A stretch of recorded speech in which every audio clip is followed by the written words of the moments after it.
Okay, it's going to be a year-end AEW video for 2021. All right, so this is the format of the video. I'm going to start with the top 50 AEW matches of the year. That's going to be more like a rapid pace, and then when we get down to the top 10, I'll go more in depth. Then going to do the top 10 promos / segments of the year, then an AEW MVP discussion. And then to wrap up the video, we'll evaluate the pay-per-views, talk about what the best pay-per-view of the year was, the pay-per-view format, a couple of things related to the actual pay-per-views, and then we'll end the video there. So, yeah, this is going to be more of a, needle drop, Anthony Fantano-inspired list right here, where it's pretty much at a rapid pace, but, the longer it goes on, we'll go more in depth when we get to the top 10. So, yeah, top 50 AEW matches. I was amazed at how much stuff I ended up cutting from the list, but hey, man, that's just a sign that this was a great year for the company. So let's get right down to it. At number 50, we got Miro taking on Eddie Kingston. This is from All Out, very Pro Wrestling Noah, All Japan in the mid-90s inspired match to open up, one of the best pay-per-views of all time. Number 49, we got Christian Cage making his AEW return to take on his old friend from TNA, Frankie Kazarian, to open up Dynamite on March 31st. Got a lot of time out there. Good stuff there. 48, we got CM Punk taking on Matt Sydal. This is from Rampage. They were competing against SmackDown. No commercial breaks. Thought it was really good stuff. Got a lot of time. It really unfolded really nicely. Number 47, we got Sammy Guevara defending the TNT Championship against Cody. This is from Rampage. I believe it was on Christmas night. So Cody surprisingly takes the TNT Championship away from Sammy in a really red-hot main event right there. Cody's, John Cena-like reaction is definitely making his matches must-see. So that was good stuff there. Number 46, match I liked a lot more than most people. This is the Casino Tag Team Royale from Revolution. Really carried that undercard. Really just a great showcase for a lot of the, up-and-coming tag teams in AEW. Pac and Ray Phoenix ended up winning that match to get a title shot against the Young Bucks. It took a couple months, I believe, because Ray Phoenix got injured. But yeah, that was a great showcase for the tag teams. Number 45, we got Eddie Kingston taking on Daniel Garcia. This is from Rampage Black Friday. Awesome main event, very stiff. These two guys are still feuding with each other. Good stuff right there. Number 44, we got Adam Cole taking on John Silver. This is from Rampage. The same night, Punk and Eddie Kingston had their historic promo.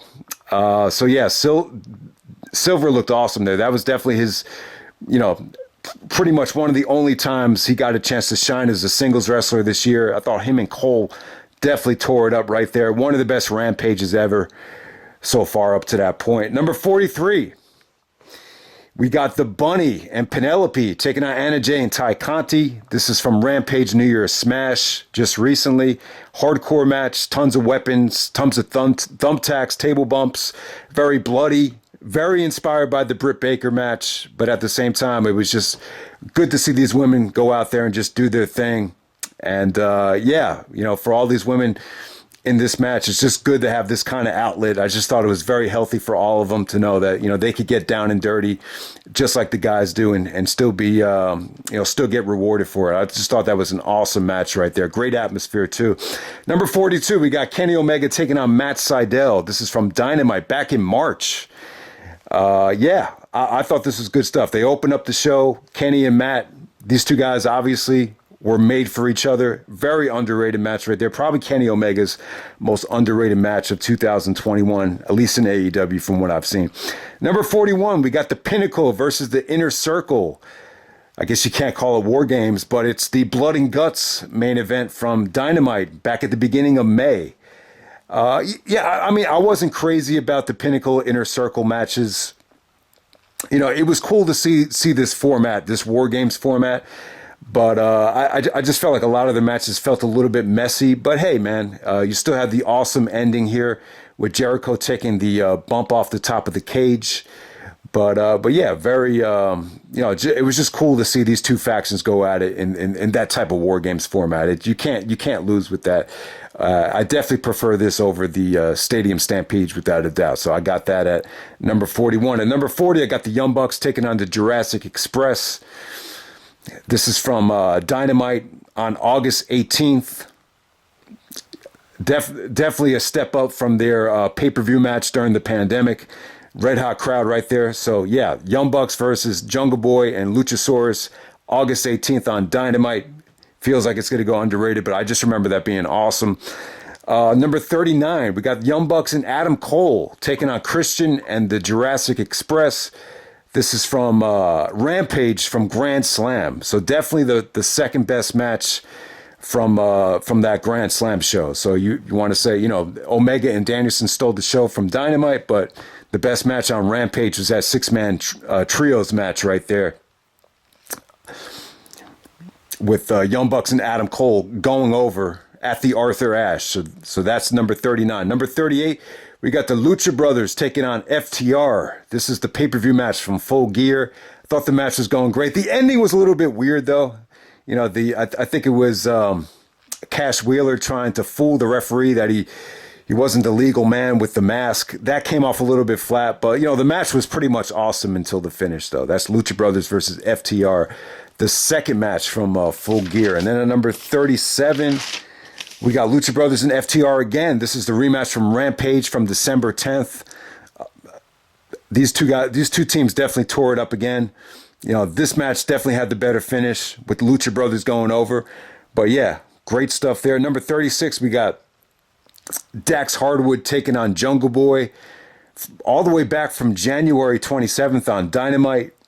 Definitely probably the show-stealing match from Jungle Boy during the pandemic right there. That was kind of like the start of a lot of people just, looking at Jungle Boy as someone that's just gotten a lot better and, could definitely be one of the four pillars of AEW right there. Him and Dax had probably the second best match of January right there, so don't sleep on that one. I know it's a while back ago, but number 35, we got John Moxley taking on Lance Archer. This is the Texas Death Match from the main event of Fyter Fest Night 2. Yeah, they got pretty crazy right there. I believe it's for the IWGP United States Championship. The match ends when Lance Archer chokeslams Moxley through the barbed wire. Yeah, that was probably one of the best matches Moxley had all year.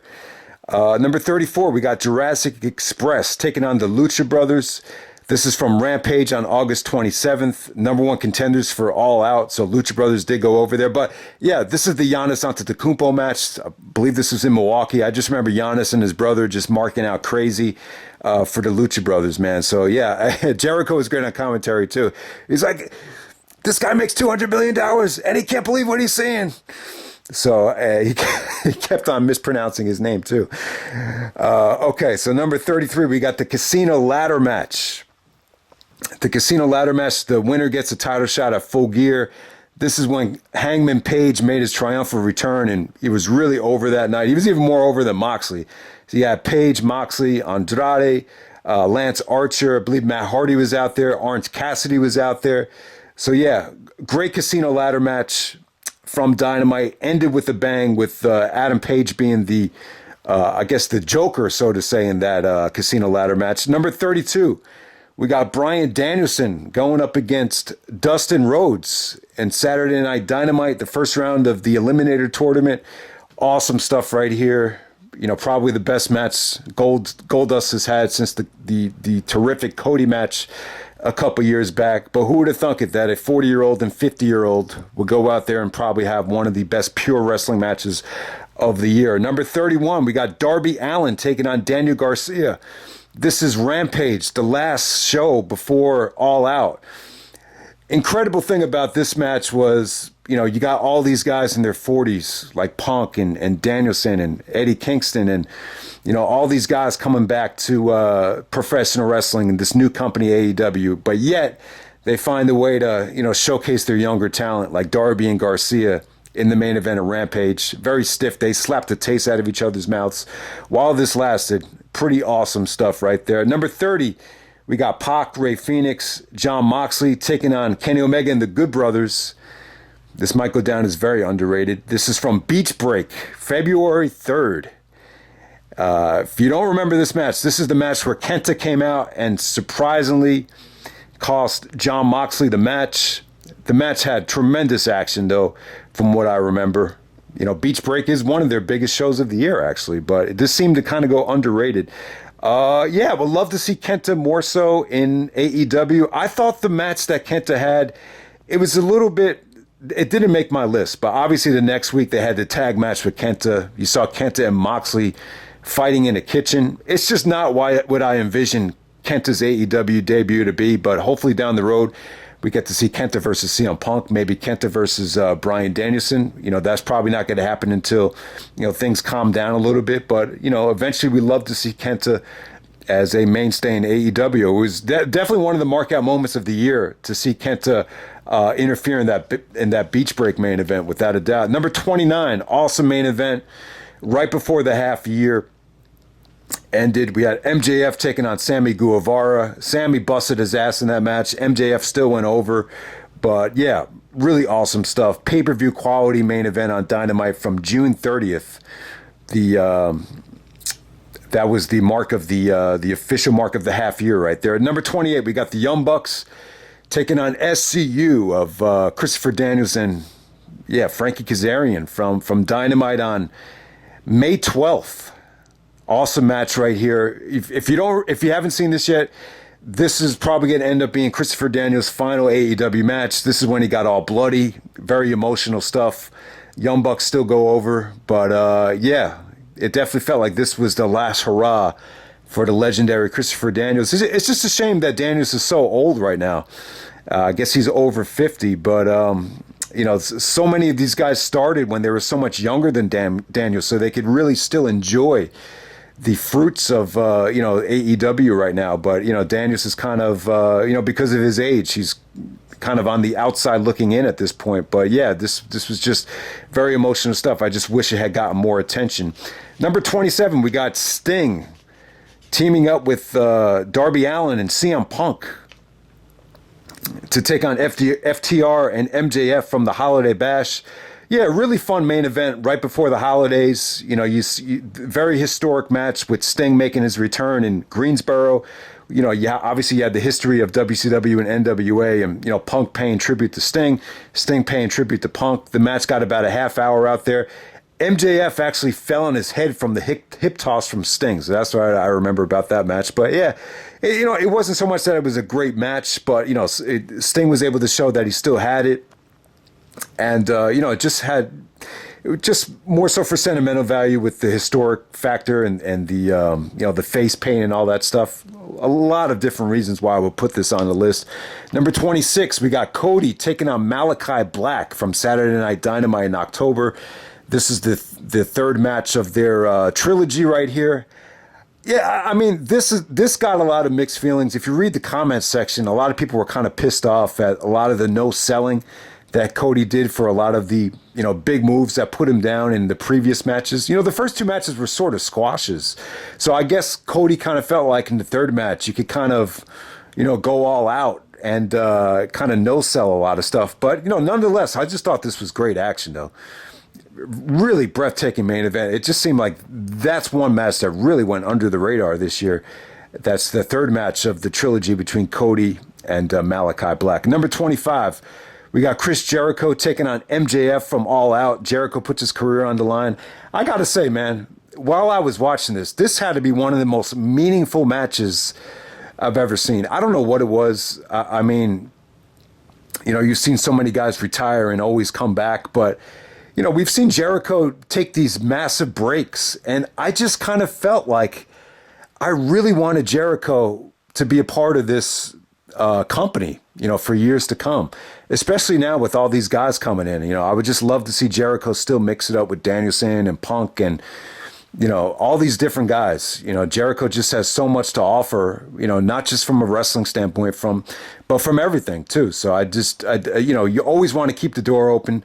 Even Jericho versus Sting could be a pay-per-view match down the road. So yeah, it just felt like it meant a lot. At first I wasn't a big fan of how this was booked with the restarting with the foot on the rope and everything. But when you look back on it, it definitely worked. It definitely protected MJF, but still, Jericho, this is just a match that he needed to win. And I just loved it. It just felt so important to me. And, maybe this is one of those matches where if you didn't have that stipulation, the match wouldn't have been as good.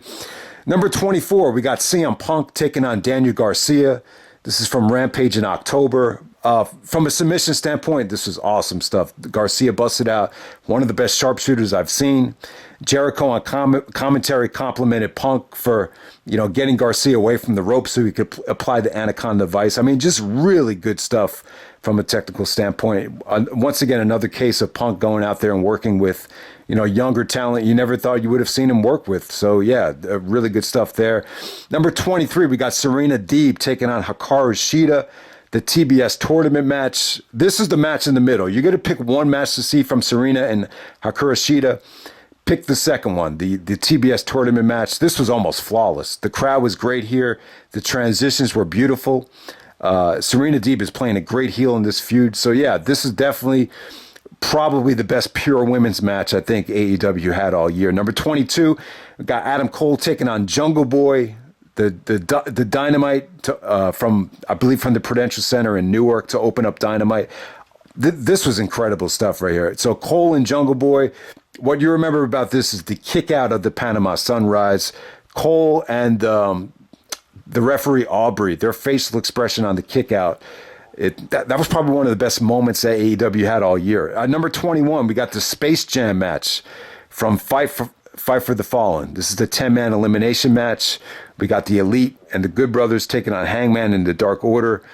Yeah, I mean, obviously the entrances are probably the most memorable thing in the match, but, still, they were able to make Hangman look strong, even though he didn't win the match. And the chemistry between Kenny and Paige was off the charts here. So, yeah, I loved it. This was definitely better than any elimination match of Survivor Series from this year. So, if you haven't seen it yet, definitely check it out. That's from Fight for the Fallen, which was probably the best.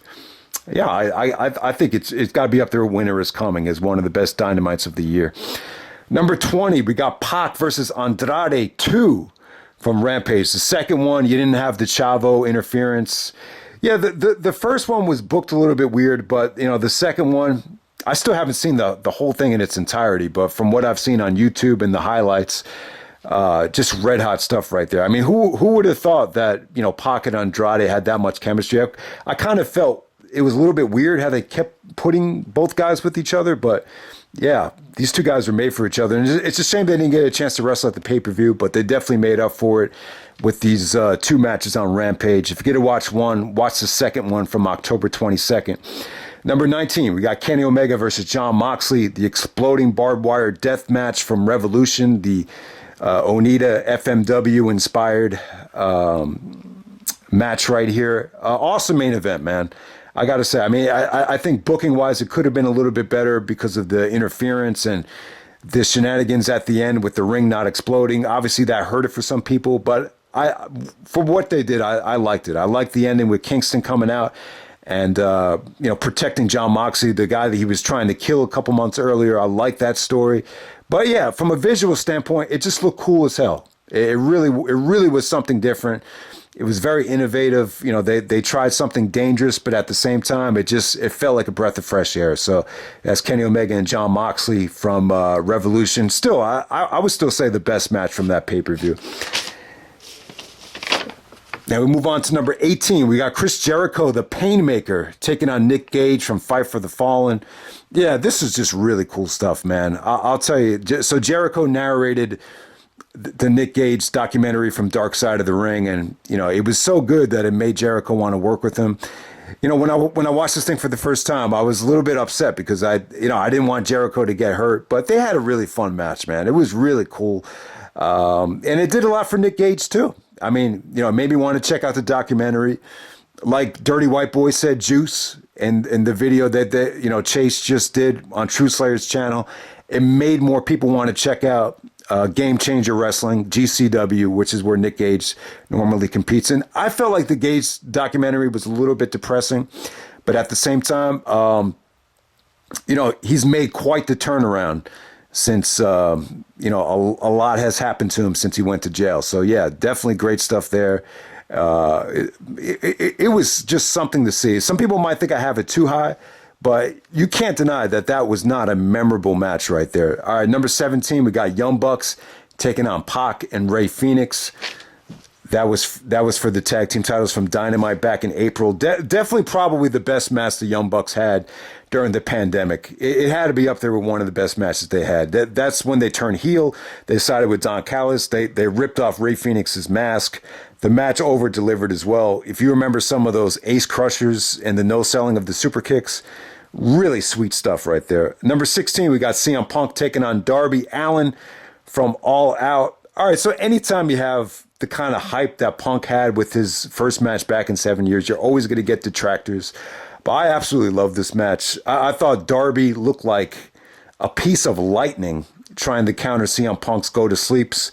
And I just thought this was incredible stuff. I think Punk, give yourself a pat on the back because you could not have picked a better opponent to come back to than Darby Allin. And I thought, the match, even though Darby lost this match, even though he lost the match with MJF, you feel like Darby's stock is as high as ever. So, I love the match between CM Punk and Darby Allin at All Out. I kind of feel like it's underrated. Number 15, we got Kenny Omega versus Pac versus Orange Cassidy. Triple threat match from Double or Nothing. Really not a lot of buildup for this match. Just a couple weeks of buildup. It almost felt like they didn't really know what to do at Double or Nothing with the AEW championship. But, it was just a safe bet to put Pac in there. You kind of gave the rub to Orange Cassidy. I thought they did some pretty creative things out there. Great triple threat match.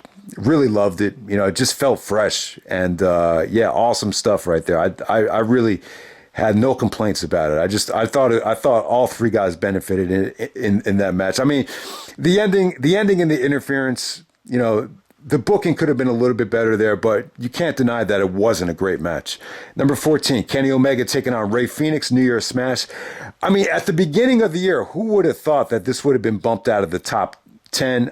I was just a little bit frustrated because I felt like they probably should have saved this match for a couple of different reasons. Obviously, for when the crowds came back, and I felt like Rey Fenix and Omega at that time, that probably was one of the most attractive one-on-one scenarios you could have done, and it just kind of felt a little bit predictable at the time. But I would just say it was sweet, though. If you want to see offense that's sweet and breathtaking, it doesn't get any better than that. So there we go with number 14. Number 13, CM Punk versus Eddie Kingston from Full Gear. The fight and the match that they had at Full Gear, they definitely did their promo justice and followed it up with a match that was pretty much just as good. Love the match right there. And, great stuff between CM Punk and Eddie Kingston. Eddie Kingston needed to get put down with 2 go-to-sleeps, but it was very emotional stuff. And Punk's facial expressions with the blood and the evil facial expressions with the eyes were, some of the best visuals of the year. Number 12, we got Young Bucks taking on John Moxley and Eddie Kingston from Double or Nothing. Second match on that show. Awesome stuff there with Moxley and Eddie Kingston going up against the Bucks. You saw more of a vicious, brutal side to the Bucks since their heel turn, and they were really able to, go all out against Moxley and Kingston right there from Double or Nothing. The crowds being back really gave that match a shot of adrenaline as well. Number 11, we got Kenny Omega taking on Jungle Boy. Dynamite from June 26th. All right, so this was a match that actually got moved up. I believe it was supposed to take place at Fyter Fest, but they moved it up to June. But it was still an awesome main event, man. Jungle Boy ended up losing. Kenny Omega goes over clean.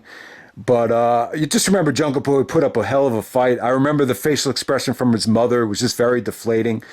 But at the same time, it just, I really thought this was probably the AEW match of the half year.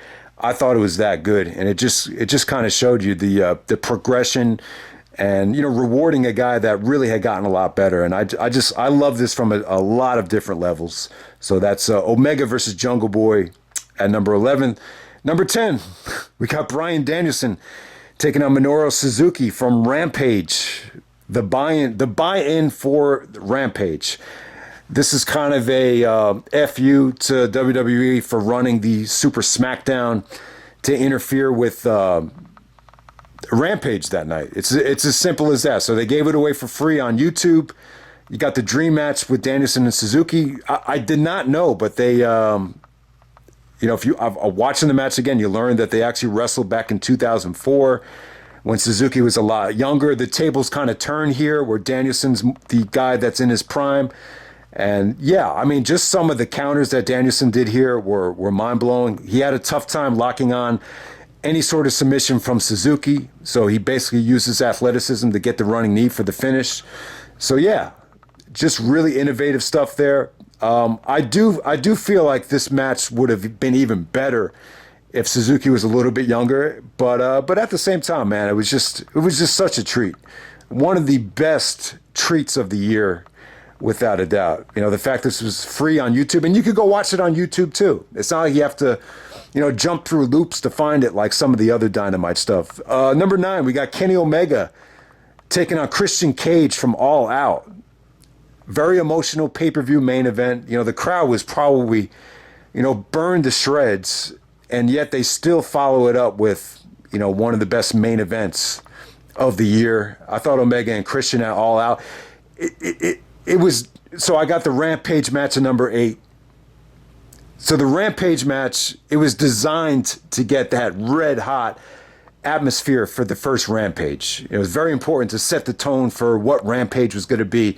So obviously the Rampage match got a better crowd reaction, but the match from All Out, it was sort of, that's kind of the art of wrestling. Like, can you go out there and deliver a long ass main event in front of a crowd that's burned to shreds after sitting through, one of the best pay-per-views of all time? They still go out there, they still over-deliver. I thought that one winged angel off the top rope, that's still one of the best finishes of the year. The Rampage match was pretty awesome as well. It was a little bit shorter, but it was more red hot. Christian actually hits the Unprettier on the steel chair, fights off the interference, and wins the Impact Championship. And he would go on to, main event Bound for Glory, the company that he helped, elevate. He returned to that company in TNA, Impact, whatever you want to call it. So that was a great story there. So yeah, I got the Omega Christian matches at number 9 and number 8. The Rampage match probably has more replay value because of the, the shorter match length and the hotter crowd. At number 7, we got MJF taking on Darby Allin. This is from Full Gear to open up the show. Awesome match right here between MJF and Darby Allin, 2 of the pillars in AEW. And just amazing stuff right there. Everything was beautiful. Some people might be a little bit polarized on the finish, but you can't deny that, the match is just definitely a sign that MJF has come a long way. And what better guy to pull off an amazing opener with than Darby Allin right there. Definitely the best match out of the 4, arguably the 4 best matches to ever start off a pay-per-view ever at Full Gear 2021. At number 6, we got Dr. Britt Baker challenging Thunder Rosa. St. Patrick's Day, Dynamite, the Lights Out match. I don't remember if a match has done a woman, this amount of, positivity. If any woman's benefited from one singular match like this in a very long time, Britt Baker's, crimson mask, her evil, bloody facial expressions, really elevated her in this match. The match is just a war, for a one-on-one singles wrestling match. You could just see how much this match inspired the women's locker room by what we just saw on Rampage in that tag team match. So yeah, just definitely great stuff. And then Britt Baker really used this match to propel herself to the AEW championship. Some people actually have this at number 1. I think that's going a little bit too high because I just think the bar has been set so high. But hey, that just shows you how much the women's division has come this year. So without a doubt, Dr. Britt Baker and Thunder Rosa, down the road, who knows what's going to happen between those 2 girls, without a doubt. So I got that at number 6. Number 5, we got Bryan Danielson versus Eddie Kingston. This is from Rampage from the end of October. the Eliminator Tournament main event right here. Yeah, Danielson and Kingston. Awesome match right here. Arguably the best match Eddie Kingston's ever had. Very stiff. Just tremendous stuff. I was just shocked at how good it was. This is one of Danielson's best matches of the year. And I would even put this over the Suzuki match. Some people might prefer the Suzuki match over this, but it just felt like such a war with, especially that Eddie Kingston middle finger when he knows that Danielson has him with the submission and he gives him the finger. He doesn't want to tap out. Danielson even said that Kingston's the one guy that he's wrestled that just does not get tired. But he could tell he's out of shape, but, he still just does not get tired. He's the only, he singled him out as the only guy that, basically said, he's just not, he's not in shape, but he just doesn't get tired. So at the, it's kind of burying his physique, but at the same time, he's paying tribute to Eddie Kingston's heart, if that makes any sense. He did say that in the press conference. Number 4, we got Kenny Omega taking on Adam Page from Full Gear. Breathtaking main event right there. Adam Page wins the championship. 1 year in the making. The previous year of Full Gear, Kenny Omega won the tournament. This time, Adam Page takes the belt. A lot of people kind of knew this was the plan. They stuck to the plan, and it definitely paid dividends. This is going to be, it's on the outside looking in from the top 3, but Page winning the championship here, following a show that exhausting. There's no other way to say it. But Full Gear 2021. It was an exhausting pay-per-view to sit through. I mean, yeah, quality-wise it was good, but if you don't drink enough coffee, if you don't get enough sleep, that is a tough pay-per-view to sit through from start to finish because the quality is just so good and it just doesn't give you a chance to, relax and get yourself back into the show. But for Omega and Page to pull off match of the night after a card that exhilarating, it's just a compliment to both guys. Yeah, that's probably going to be Omega's match for a long time, but he went out with a bang though. It was pretty crazy stuff, and you almost forget, Page actually delivered the one-winged angel, and I think it was Jim Ross on commentary. The commentary, they sold it greatly that no one could quite deliver the one-winged angel like Kenny Omega. So in some ways, it kind of protected the one-winged angel, even though you did have Omega kick out of it from Adam Page. Number 3, we got Adam Page taking on Bryan Danielson from Winter is Coming. 60-minute draw. Breathtaking stuff between these two guys. I don't think we've ever had a hotter crowd for a full 60 minutes. You saw Danielson really feel at home here, just doing anything he could. Just star-making performance from Adam Page. Too much great stuff to talk about. We just did a full review of Winter is Coming. And my brother, for Christmas, he actually gave me a Bryan Danielson Inside Wrestling magazine with him on the cover. And when he was at Barnes & Noble's paying for it, it was a female cashier. And she said, "Oh, did you see that Bryan Danielson match on AEW? That match was awesome." I mean, who would have thought you'd have a female cashier complimenting the almighty Bryan Danielson in AEW, this version of Bryan Danielson? It just shows you that, AEW has a chance to appeal to, a multitude of demographics. I think it says that more than anything. So leave it at that. Number 2, we got Bryan Danielson taking on Kenny Omega from Grand Slam. Awesome match right here. I think what I'll say about this that really stands out is, how serious, Omega took this match. Just, Omega looked a little bit nervous, but at the same time, you could just definitely tell that he approached this match like it really meant a lot more. You just saw more of the serious Kenny Omega. I know there's people like Jim Cornette out there that like to clown on Omega, but you can't take anything away from Kenny Omega here. I think he brought his A game. Danielson looked better than ever. I would say this probably has more replay value than probably any match in a really long ass time. Maybe more replay value than any match ever.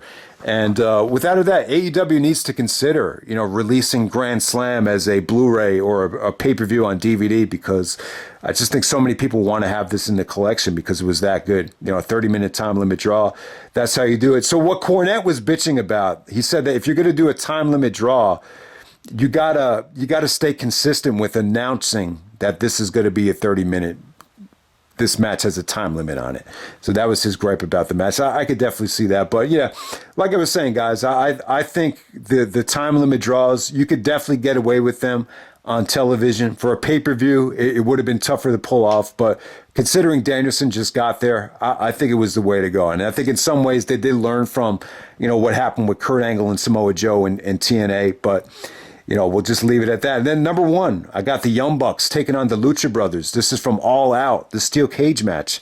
I'll tell you, this is probably my favorite line ever at a pay-per-view party. So someone actually said during this match, I guess they've never seen AEW before. They said, "Wow, this is so much better than Vince." I think that's got to rank up there. Occasionally you'll just meet these people that just refer to WWE as Vince. So I just thought that was pretty funny. But yeah, I just thought Young Bucks and Lucha Brothers at All Out, the best match from, the best pay-per-view in years. And I'm not a big fan of steel cage matches. And for the fact that they were able to pull off the steel cage as the best match of that trilogy that they had on pay-per-view so far, it just says a lot. I just thought it was very emotional. It was action-packed. I've just never seen anything like it. I just thought it was crazy stuff. And, with the Lucha Brothers going over, gave it a feel-good moment with the championships. And, Penta actually celebrating with his daughter. The daughter not even caring that she gets all bloody. I guess if you really love somebody, you don't give a shit how bloody you're going to get. So just little things like that. And the Lucha Brothers entrance, that had to be entrance of the year. They in a way, AEW is able to pull off, having an entrance like that and not having it feel corny, not having it feel over the top cheesy, having it feel cool, but at the same time, on a huge level, not really easy to pull off, you would think, and they did it. Young Bucks and Lucha Brothers, the all-out steel cage match. I'm surprised at how many people don't have this number 1, or how many people don't even have it like in the top 3 or top 5. I mean, there's been so many AEW videos released that I'm just a little bit baffled at how this is not in the top 3. The top 3 are really tough. It really is tough to rank the top 3. I know Chase just said in his video, he's got the winner as coming match as number 1. I think most people probably have Omega and Danielson as number 1. But, you're still not getting clean finishes. I mean, you're still not getting, you're getting the time limit draw with the fans booing. For as much as that is the right decision, But at the same time, you still want, your number 1 match of the year to kind of end with more of an exclamation point, for my personal taste. So I'll still go with Young Bucks and Lucha Brothers from All Out. I mean, I know some people that didn't even see the whole match that would still say that's one of the best matches they've ever seen. So that's how good the match was. But yeah, that's the top 50 matches, and we'll move on to the top 10 promos / segments of the year. So we'll keep it at this. Top 10 promos. At number 10, this is more of like a backstage skit, not necessarily something that happened in the ring, but, any of those Arn Anderson promos on Cody where, Arn noticed that the fans are starting to turn on Cody, and, there's Arn Anderson started throwing like all of Cody's clothes in the garbage, and it was lit on fire in the dark. That had to be one of the best segments of the year. A lot of the stuff that Arn Anderson did with Cody. So if you want to pick one, the vignette that they filmed with the garbage on fire, I got that at number 10. Number 9, going to go with Kenny Omega on Jon Moxley. All right, so this goes a long way back. This is the match where Omega said he wanted the exploding barbed wire death match.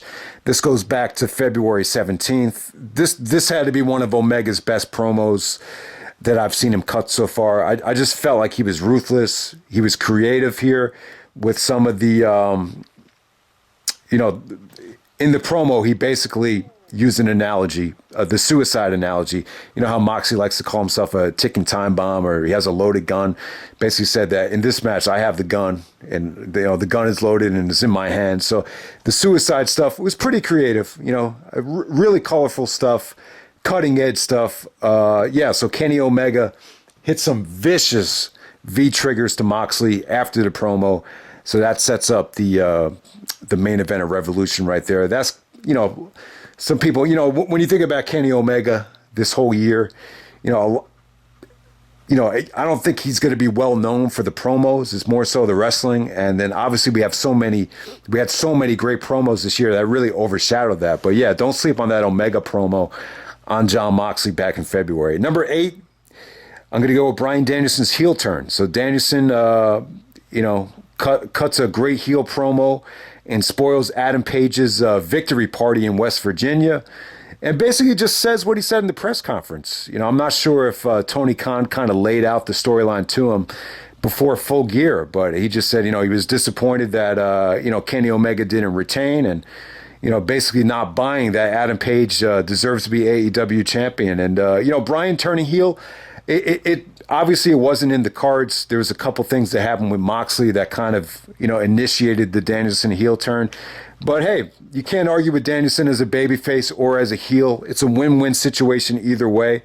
Considering who the opponent is, Adam Page, who's a natural babyface, it definitely made sense. So yeah, Danielson's mic work as a heel is, especially in AEW, it's been awesome so far.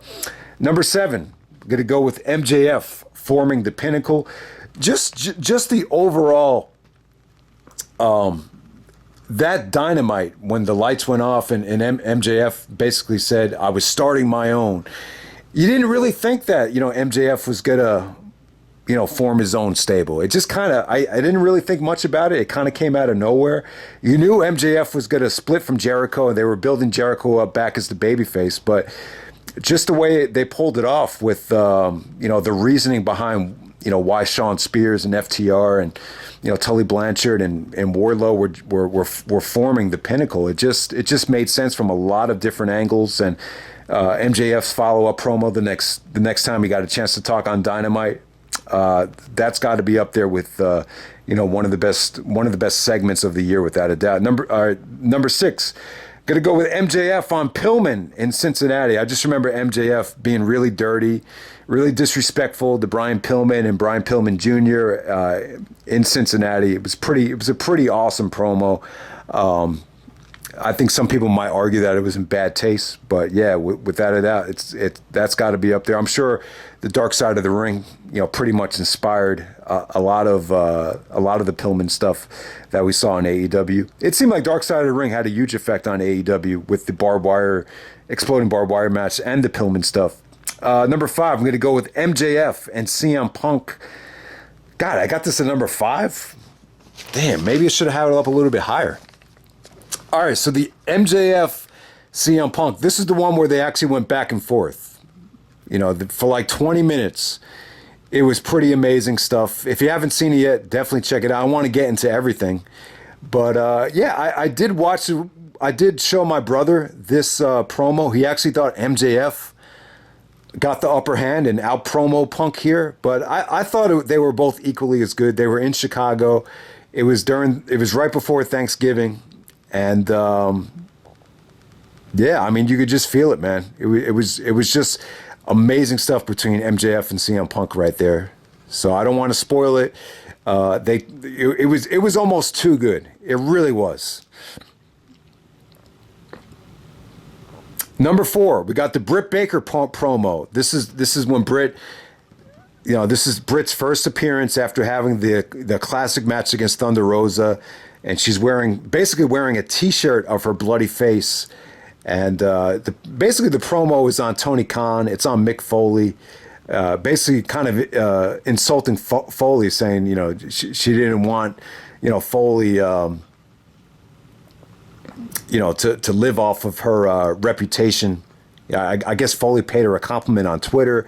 and basically, telling Tony Khan off, saying that, basically rubbing it in about how valuable she is in the promo. I didn't watch it back. It probably would have helped to watch it back because I'm a little bit, I'm kind of struggling to communicate how good it was. But I just remember the Britt Baker promo was definitely, that was a huge part of her winning the championship as well. The match was great, but the promo was definitely icing on the cake from what I remember.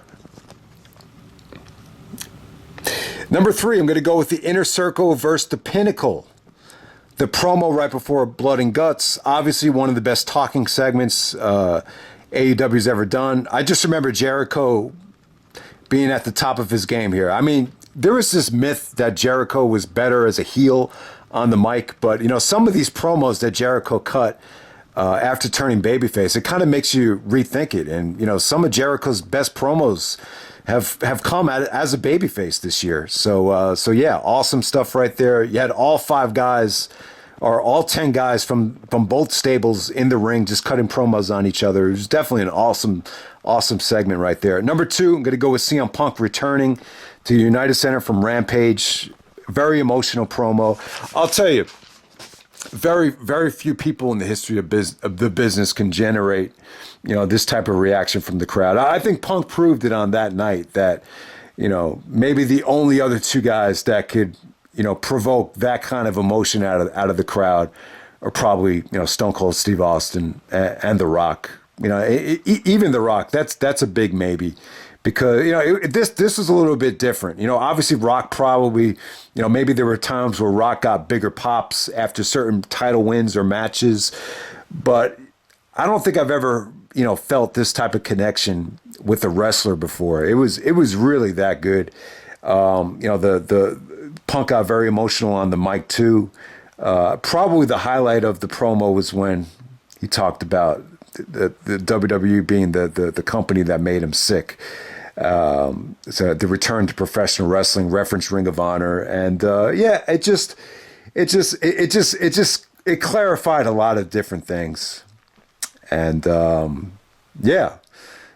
was definitely a dream come true. I mean, grown men crying in the ring, or grown men crying for one guy coming back to cut a promo in the ring. It doesn't get any more emotional than that. So yeah, the selling out the United Center, which has kind of become,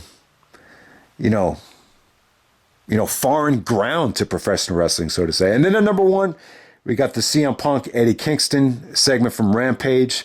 I'll tell you, man, when you knew they were going to touch on Rampage, I was looking forward to the segment the whole day. And man, I have to say, I was surprised that it was even better than I envisioned. It really was. It was. I could not have imagined that promo would be that good. Maybe they kind of over-exaggerated, how Punk treated Eddie Kingston, back during the indie days. But it's almost like they used something that wasn't 100% there and just kind of ran with it, and they made it feel real. And you kind of knew both guys were friends. Punk kind of gave it away when he came back, because he did touch on some of the conversations him and Eddie had about being nervous, but at the same time, it just. The part in the promo when Punk, when Eddie Kingston said, nobody wants you here. I'm going to say it, nobody wants to say it, but nobody wants you here. It just, the tension was just something that was very rare. And so I got to say that Punk Kingston segment on Rampage, that's got to be the highlight of the year for me from a promo standpoint, without a doubt. And so we move on to the AEW MVPs. I just got a really quick list right here for AEW MVP. And with MVP, it's a tough year because you got to evaluate the whole year. So obviously Punk isn't going to be the MVP. You could argue that Punk's impact has been tremendously valuable. Danielson's looked better than ever, but it's only been 4 months. And Cody's kind of been, Cody kind of had a weird year. It just feels like he's been feuding with certain guys and really hasn't been, mixing it up with the majority of the roster. So there's just a couple of guys that the years just kind of feel incomplete for them. But I would definitely give the award to Kenny Omega. I mean, look, he was AEW champion for almost the whole year. So yeah, I definitely got to go with Kenny Omega. In terms of singles matches, he's had the best singles matches of the year. He was pretty much healthy the whole entire year. So yeah, man, Kenny's years. I mean, anytime Kenny Omega was promoted to deliver in a one-on-one match, I felt like he over-delivered. He might be banged up, he might be hurt. Who knows when we'll see him back? Apparently, he's having 4 surgeries, but we'll see what happens there. All right, MJF. I seriously consider giving MJF the MVP just because the promos have definitely been that consistent. He's even gotten better in the ring and on the mic. Who knows what's going to happen to him once the bidding war officially starts. But yeah, I seriously considered, making MJF the MVP of the company. But what Kenny Omega has on MJF is just the volume. There's just so much more volume of consistency. There's just so much more, pressure to deliver in main events than MJF. So I think MJF could still get a little bit better in the ring, but without a doubt, he's a much better wrestler than The Miz, without a doubt. But yeah, CM Punk did mention that MJF is just, insulted him by saying he's just a less famous version of The Miz. Number 3, I'm going to go with the Young Bucks. I mean, the Young Bucks, when you add it up, the Young Bucks have just had so many matches this year. Obviously, the match of the year against the Lucha Brothers, but at the same time, the Bucks have just been in so much stuff. Trios matches, main events, and just God. I mean, the quality is still there. I don't know if it's the best year that they've had, but it's got to be up there. They got to seriously be in contention. And out of all the tag teams, by default, you just got to give it to them as tag team of the year, at least in the realms of AEW. I know some people want to argue maybe the Briscoes got them from a lot of the different stuff the Briscoes have had from the end of the year. FTR kind of had some ups and downs this year with injuries, but without a doubt, from start to finish, I feel like the Young Bucks got to be at least the tag team of the year. I'll give them number 3 in the MVP spot. Number 4, I got to go with Darby Allin. You got to remember, at the beginning of the year, Darby was wrestling, I think it was back in March or April. Like he wrestled like maybe 3 or 4 consecutive Dynamite main events. The fact that Darby was able to help Punk out and help Punk deliver in his first match back and give MJF the match of his life, Darby's got to be up there with, definitely one of the top 5 MVP candidates. And without a doubt, these second most valuable in terms of the 4 pillars. You want to say the 4 pillars are MJF, Darby Allin, Jungle Boy, maybe Orange Cassidy. But I would say the second of the 4 pillars set in stone right now, I got to say it's Darby Allin. And number 5, I got to go with the Lucha Brothers. Yeah, so Rey Fenix has definitely been injured. Maybe the Lucha Brothers have been a little bit inconsistent, but I feel like whether it's Rey Fenix, whether it's Penta in singles, or whether the Lucha Brothers are tagging up, they always bring an extra level of excitement to AEW, and it's been from start to finish though. They've never been, they weren't injured, that much of an amount of time. But yeah, Lucha Brothers definitely got to be in the top 5 when you consider like everything that they've done. So, and then the final part of the video, the pay-per-views. Pay-per-view of the year is a pretty interesting discussion because I think you could definitely argue that Full Gear, from a star rating standpoint, it was probably a little bit more consistent than All Out. But Truth Slayer said this, and I would definitely agree. It's as simple as this. I just think All Out had a bigger impact. I think when we did the review, the All Out just got a lot more attention.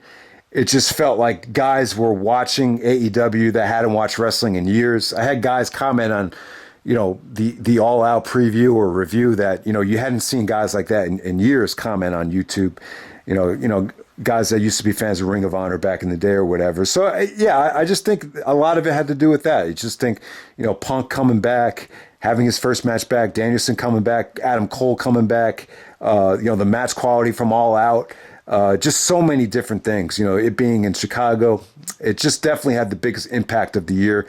But Full Gear, it might go down as like it's probably not going to get as much attention on a mainstream level. But like if you're a hardcore fan, you might prefer Full Gear from the match quality standpoint or from more of a technical standpoint. Because those first four matches. God, I mean, I'll tell you, man, I was friggin' fried after, that would have been one of the best pay-per-views of any year if it ended after the Falls Count Anywhere Trios match. But without a doubt, All Out and Full Gear, the two of the best pay-per-views ever. I still put them pretty much on the same level. But if I'm going to pick one, probably going to go with All Out. The third best pay-per-view of the year, I would probably say was Double or Nothing. I just felt like with Double or Nothing, the fans were finally back. I guess was it at Daly's place in Jacksonville? I guess that's where it was. And the fans coming back definitely made for a great atmosphere.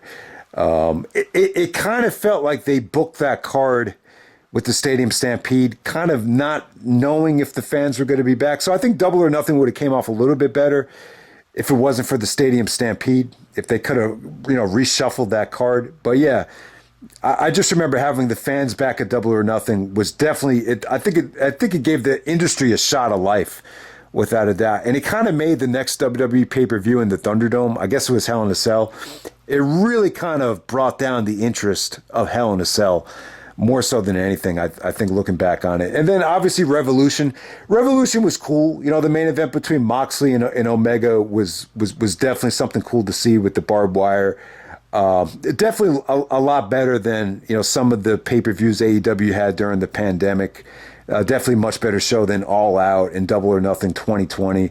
But yeah, definitely the weakest out of compared to what we saw in 2021. But I still thought it was a solid show. I wouldn't say it was must see and from top to bottom everything was flawless, but it was still worth checking out. It was still better, I think, than your average WWE pay-per-view. So yeah, to end the video, I just want to say, yeah, so the pay-per-views are out on DVD, but the Bleacher Report switched sites. They kind of merged everything into the main Bleacher Report site.